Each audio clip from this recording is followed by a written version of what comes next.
하나님의 말씀은 사사기 3장 12절에서 17절의 말씀입니다. 이스라엘 자손이 또 여호와의 목전에 악을 행하니라. 이스라엘 자손이 여호와의 목전에 악을 행함으로 여호와께서 모압 왕 에글론을 강성케 하사 그들을 대적하게 하심에 에글론이 암몬과 아말렉 자손들을 모아가지고 와서 이스라엘을 쳐서 종려나무 성읍을 점령한지라. 이에 이스라엘 자손이 모압 왕 에글론을 18년을 섬기니라. 이스라엘 자손이 여호와께 부르짖음에 여호와께서 그들을 위하여 한 구원자를 세우셨으니 그는 곧 베냐민 사람 게라의 아들 왼손잡이 에웃이라. 이스라엘 자손이 그를 의탁하여 모압 왕 에글론에게 공물을 바칠 때 에웃이 장이 한 굽이 되는 좌우에 날선 칼을 만들어 우편다리 옷 속에 차고 공물을 모압 왕 에글론에게 바쳤는데 에글론은 심히 비둔한 자이었더라. 아멘. 할렐루야. 서로에게 평강의 복을 기원하는 마음으로 샬롬 인사 나누시기 바랍니다. 샬롬. 샬롬. 오늘도 월요 새벽 기도에 잘 나오셨습니다. 사사기 말씀에는 여러 사사들이 나오는데 그 사사들을 중심으로 한 이스라엘 민족의 역사에 사이클이 있습니다. 사이클. 반복되는 주기가 있단 말이죠. 그것은 바로 이스라엘이 범죄를 하면 하나님이 그들에게 징벌을 내리시고 그들이 회개를 하면 하나님이 회복을 시켜 주시는 사이클입니다. 거역, 징계, 회개, 회복, 이 네 가지 반복되는 주기가 이 사사기서에 계속 나타나요. 우리가 이미 첫 사사인 온니엘의 경우에서도 보았지만 오늘은 또 다른 사사의 출현을 보여주고 있는데 그 사사 이름이 뭐예요? 에웃입니다. 에웃이 등장하게 된 것, 그것은 바로 그 네 가지 주기 가운데서 그들이 회개하고 부르짖었을 때 하나님께서 에웃을 세우셔서 그들을 구원해 주시고 회복시켜 주신 거죠. 먼저 12절 말씀 같이 읽겠습니다. 12절 말씀 같이 읽겠습니다. 시작. 이스라엘 자손이 또 여호와의 목전에 악을 행하니라. 이스라엘 자손이 여호와의 목전에 악을 행함으로 여호와께서 모압 왕 에글론을 강성케 하사 그들을 대적하게 하심에, 그 네 가지 주기 가운데 두 가지가 여기에 나오지 않습니까? 바로 거역과 징계입니다. 거역과 징계. 거역은 어디에 나옵니까? 이스라엘 자손이 여호와의 목전에 악을 행하니라. 하나님을 거역하고 악을 행하고 범죄하였다는 거죠. 그래서 하나님께서 그들에게 진노하시고 징계를 내리셨는데 모압 왕 누구를 세우셨다고요? 에글론을 세우실 뿐만 아니라 그를 강성케 하셨다. 누가 강성케 하신 거예요? 여호와께서 어떻게 이스라엘의 대적 모압 왕 에글론을 강성케 하셨는가? 그리고 그들이 강성해진 그 힘을 가지고 이스라엘을 대적하게 하셨는가? 그것이 바로 하나님의 permissive decree, 허용하시는 뜻이었다는 거예요. 하나님께서 이스라엘을 다루시기 위하여, 이스라엘을 연단시키시기 위하여 하나님께서 허용하시는 뜻 가운데 오히려 그들이 대적 모압 왕 에글론을 강성하게 만드셨어요.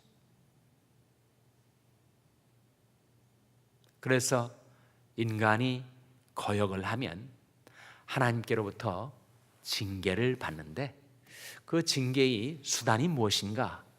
사람 막대기와 인생 채찍이다. 그러니까 하나님께서 내 주변에 대적들을 들어서 나를 치시고 낮추시고 나를 징계하시는 것은 바로 내가 거역하였기 때문이다. 왜 자꾸 인간이 거역을 할까요? 왜 이런 비셔스 서클, 악순환이 반복되는 것일까요? 그것은 바로 인간 안에 있는 죄성 때문 아닙니까? 인간은 가만두면 향상되지 않고 퇴보됩니다. 왜 가만두면 점점점 나아지고 진보가 돼야 되지 왜 자꾸 타락하고 부패하게 되는가? 인간 안에는 죄성 때문이란 말이죠. 그래서 이 사사기에서에서 이스라엘 민족이 살만하면 태평하게 되면 그들이 타락을 합니다. 좀 안 그랬으면 좋을 텐데 왜 이렇게 되는 것일까? 인류 역사가 그것을 보여줍니다. 이스라엘 민족만이 아니죠. 어느 민족 누구에게나 그대로 놔두면 그 죄성으로 인하여 인간은 부패와 타락의 길에 들어서게 됩니다. 에스겔서 16장 49절에 보면 소돔의 패망, 소돔의 부패와 타락이 그야말로 극심해서 결국은 하나님의 진노를 받아 소돔성이 멸망하지 않았습니까? 소돔성 멸망의 세 가지 이유가 이렇게 나와요. 그들이 교만함과 식물의 풍족함과 태평함 때문이다. 태평성대를 구가하던, 그래서 소돔성에서 물적인 풍요가 오게 되었을 때 그들이 그 물질로 인해서 교만해지고 식물이 풍족하고 그리고 태평성대를 구가하게 되자 그들이 타락을 하게 되었는데 성적으로 타락했습니다. 음란과 간음이 넘쳐날 뿐만 아니라 그것으로 성이 안 차고 만족이 안 되니까 동성애로 타락을 하는 거예요. 그래서 그 극심한 부패상 가운데 결국은 유황불로 소돔성이 멸망하고 말았죠. 그래서 인간 안에 있는 죄성, 그것이 바로 인간의 부패와 타락과 멸망을 재촉합니다. 그런데 그 죄성을 어떻게 극복할 수가 있는가? 인간이 착한 마음으로 그 죄의 문제를 해결할 수가 있는가? 인간의 선한 의지로 그 죄성을 극복할 수가 있는가? 불가하다. 성경이 보여주고 인류 역사가 반증해 주는 것, 인간의 의지력으로 죄성을 통제하지 못합니다. 극복하지도 못해. 그렇다면 인간에게는 아무런 희망이 없다는 것인가? 결국은 인간은 그 죄 때문에 멸망하고 마는 것인가? 인간에게 소망이 주어졌죠.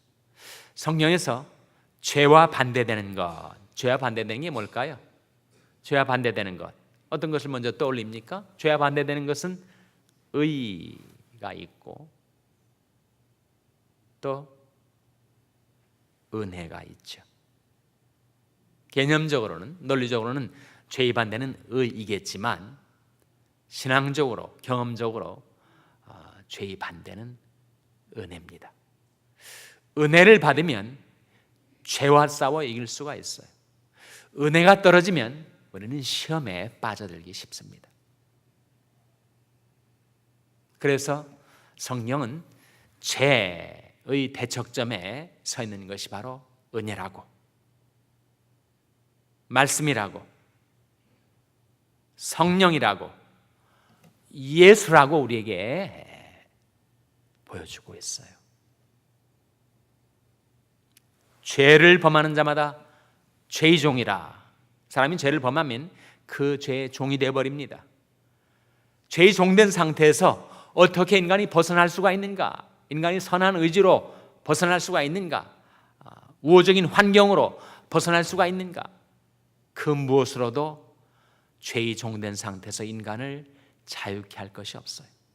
그런데 아들이 너희를 자유케 하면 너희가 참으로 자유하리라.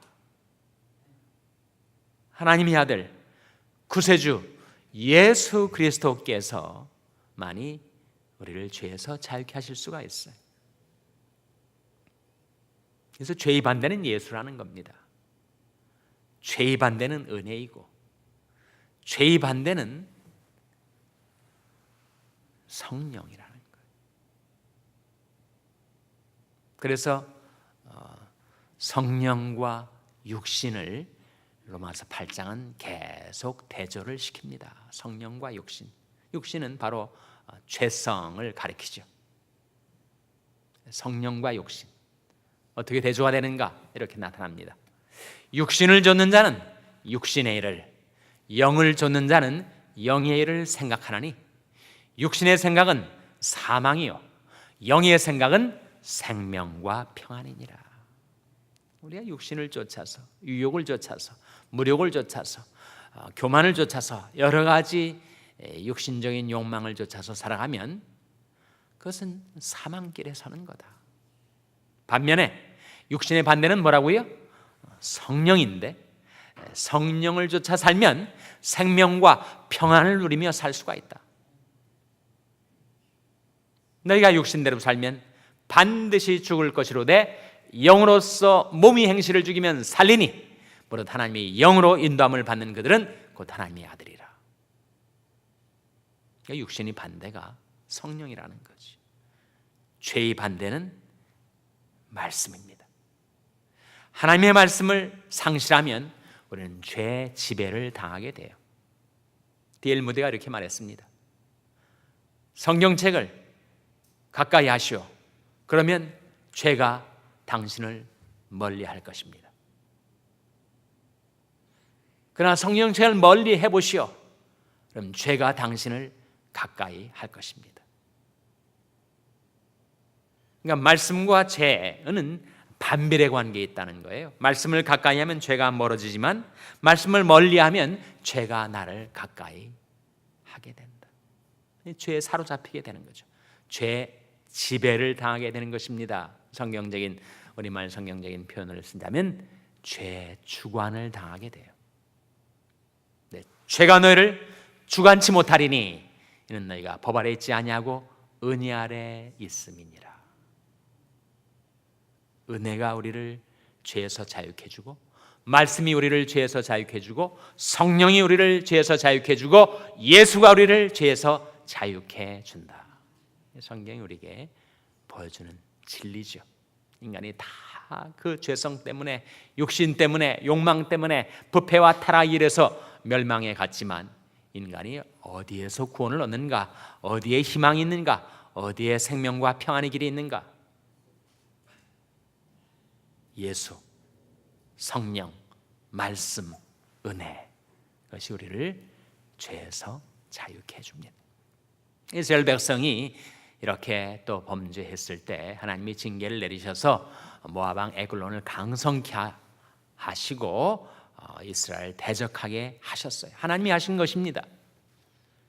18년 동안 모압 왕이 압제하여서 신음하고 고통을 당하던 이스라엘이 이제는 못 살겠다고, 못 참겠다고 아우성을 치며 하나님께 부르짖었습니다. 15절 말씀 같이 읽겠습니다. 15절 말씀 같이 읽습니다. 시작. 이스라엘 자손이 여호와께 부르짖매 여호와께서 그들을 위하여 한 구원자를 세우셨으니 그는 곧 베냐민 사람 게라의 아들 왼손잡이 에웃이라. 이스라엘 자손이 그를 의탁하여 모압 왕 에글론에게 공물을 바칠 때 이스라엘이 여호와께 부르짖매. 왜 부르짖은 것인가? 이 부르짖음의 의미는 바로 회개를 뜻합니다.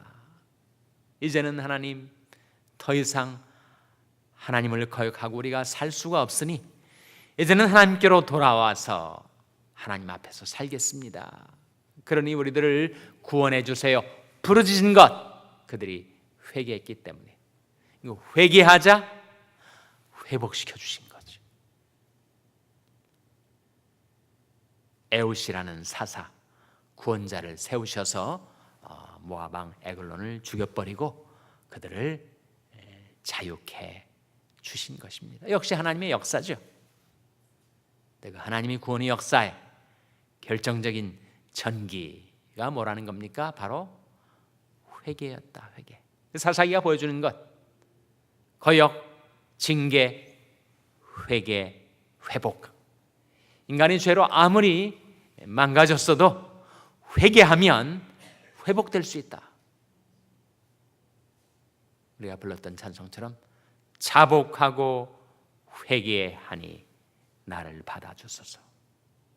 그래서 우리가 회개할 수만 있다면, 하나님께로 돌아올 수만 있다면 우리는 회복될 수가 있습니다. 나의 책망을 듣고 돌이키라. 보라, 내가 나의 신을 너에게 부어주며 나의 말을 너에게 보이리라. 그 네 가지 사이클 다시 한번 거역, 징계, 회개, 회복 중에서 결정적인 전기는 회개입니다. 회개하면 회복될 수 있습니다. 그걸 사사기서가 계속해서 우리에게 보여주고 있어요. 회개하고 싶은데 하나님이 두려워서, 하나님이 나를 내치실까 봐 사람들은 회개를 하질 못합니다. 그런데 우리가 회개하기만 하면 인자하신 하나님이 우리를 받아주신다. 로마서 2장 4절 아닙니까? 혹 내가 하나님이 인자하심이 너를 인도하여 회개케 하심을 알지 못하여 그의 인자하심과 용납하심과 길이 참으심의 풍성함을 멸시하느냐 하셨는데, 우리가 회개할 수 있는 이유는 하나님은 인자하신 하나님, 인애하신 구세주, 우리가 하나님께로 돌이키기만 하면, 죄를 버리고 자복 아닙니까? 돌이키기만 하면 회개 아닙니까? 그러면 하나님께서 그 인자하신 사랑으로 우리를 용서해 주시고 받아주신다. 그 약속을 이 사사기서가 우리에게 주고 있는 줄로 믿습니다.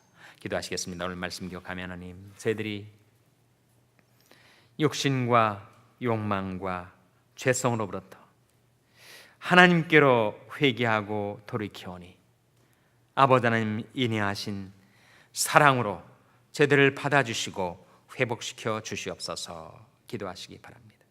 우리 자녀들 위해서 기도할 하나님, 저희 자녀들에게 깨달음을 주시고 돌이킴을 주시고 회개하는 저희 자녀들을 회복시켜 주시옵소서. 자녀들 위해서 기도하시기 바랍니다. 병상에 낙한 지체들을 위해서 기도하실 때 주님의 그늘과 권능의 손으로 안수하여 주시고 회복시켜 주시옵소서. 위하여 기도해 주시기 바랍니다. 우리 샬롬 교회를 위해서 기도할 때 하나님, 날마다 하나님께로 회개하는 교회, 날마다 하나님께로부터 회복받는 교회 되게 해달라고 기도해 주시기 바랍니다. 여러분의 생업을 위해서 기도하시고 코이노니아 선교회 박정희 목사님을 위해서 기도해 주시기 바랍니다. 하나님, 이 아침에 하나님 앞에 나온 저희들을 성령으로 충만케 하여 주시옵소서. 이런 제목들로 우리 합심해서 기도하겠습니다.